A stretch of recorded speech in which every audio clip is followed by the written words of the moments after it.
Good morning. Today we're talking about the artificial blood vessel.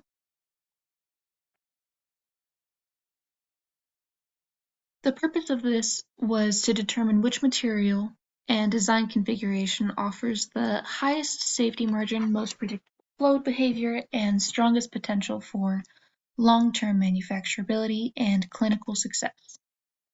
This matters as a common issue is high rates of thrombosis in poorly designed grafts, strict performance requirements under varying flow conditions, and the need for excellent durability and long-term clinical outcomes.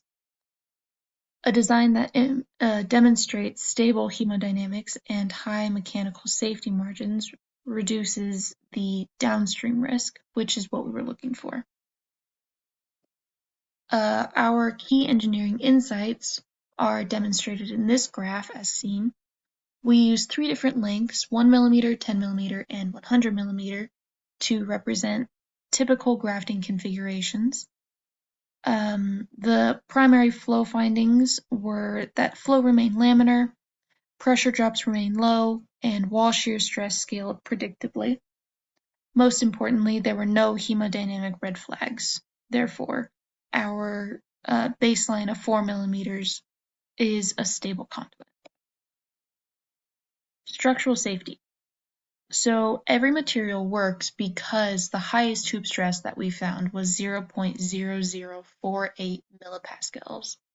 And as you can see, every material under that has a much higher range that it could have fallen in, which gives us a safety factor in the hundreds to thousands. This means structurally that all materials will survive the loads. None of them are at risk of burst failure, and our design does not push the mechanical limits of any candidate material. This means that the material selection could be based solely on the long-term performance, manufacturability, and regulatory precedent rather than just the strength.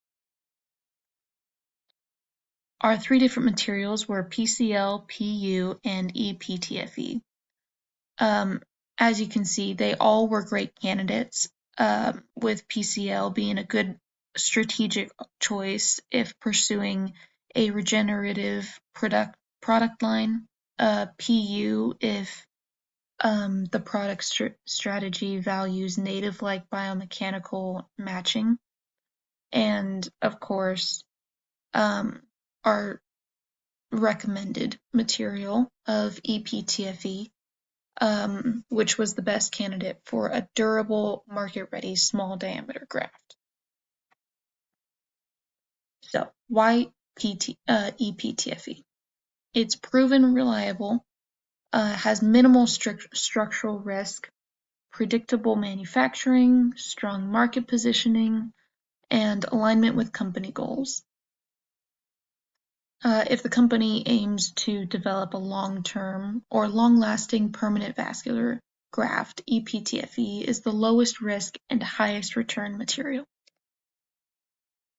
Therefore, we recommend that the company uses ePTFE as the primary material for the 4 millimeter small diameter vascular graft, as it provides the strongest combination of performance and safety, the lowest manufacturing and regulatory risk, and the highest likelihood of clinical acceptance and market success. PCl and PU remain viable product line options.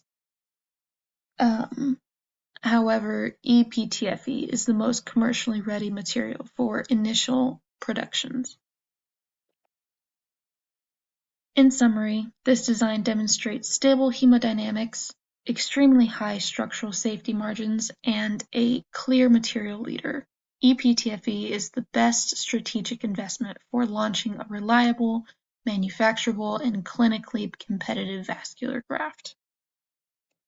And these are the sources that we use to get these findings for our background in order to create this simulation. Thank you.